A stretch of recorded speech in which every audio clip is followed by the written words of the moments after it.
And now for a little festive fun, joining us now is Sharon Price John, CEO and President of Build-A-Bear Workshop. Sharon, a friend of the New York Stock Exchange, Yes. Welcome back. How are you doing? Doing great, thank you. We love the holiday season for, obviously, not just because it's so festive, but because Build-A-Bear is such a big part of the tradition of Christmas. So we're so happy to be here. How is Build-A-Bear part of that tradition? What do you have planned?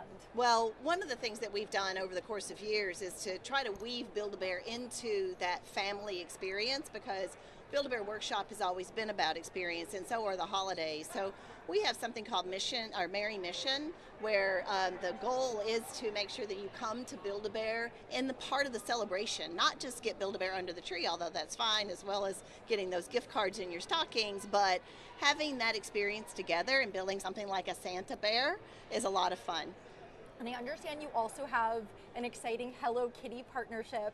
Can you talk more about that? Yes, and we do really appreciate our relationship with Sanrio. We've had it for over 20 years, and just recently, almost a year, a little over a year ago now, we opened a Hello Kitty Build-A-Bear and Friends dedicated location in Los Angeles in Westfield Mall, and it was such a success that we're now announced recently on our last earnings call that we would be opening 2 new Hello Kitty locations, one in Mall of America and another in the Dream.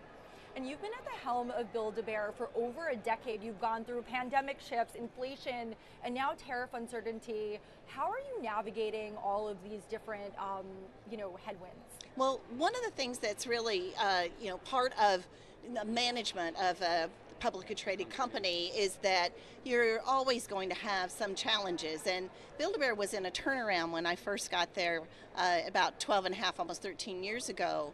But in some of the things when you become a CEO, you sort of sign up for, and some of them you're like, whoa, didn't expect, to have the retail apocalypse, followed by Brexit, followed by COVID, followed by now tariffs. But I think that it speaks to the underlying strategy, the power of the brand, and how good we are at fundamentals, because we've continued to find a way to navigate through a lot of these difficult times. And just this last third quarter, we announced our expectation by reaffirming guidance to see our 5th consecutive year of record results. Yeah, and I mean, your stock is up over 20% over the past year, doing phenomenally well. What else do you attribute that growth to?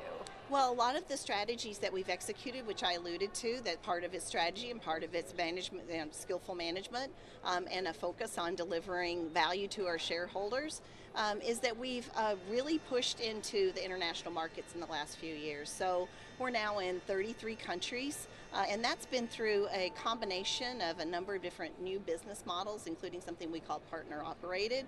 And we're just now reopening in Europe for the first time in many years, including Germany, which was one of our larger markets back when we had a franchise relationship there. So we're really excited about the runway on the international front. And have you also seen post-pandemic really a craving to get back to experiences, right? Because that really is what Build-A-Bear is about. It's an experience. What are you seeing in that trend?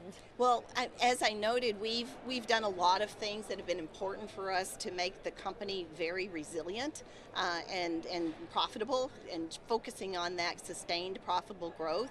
But we are also benefiting from some of these things that you're speaking about. There's a fantastic intersection of something called the nostalgia economy, kidulting, the personalization, experiences, families coming back together, and something emerging called a comfort economy.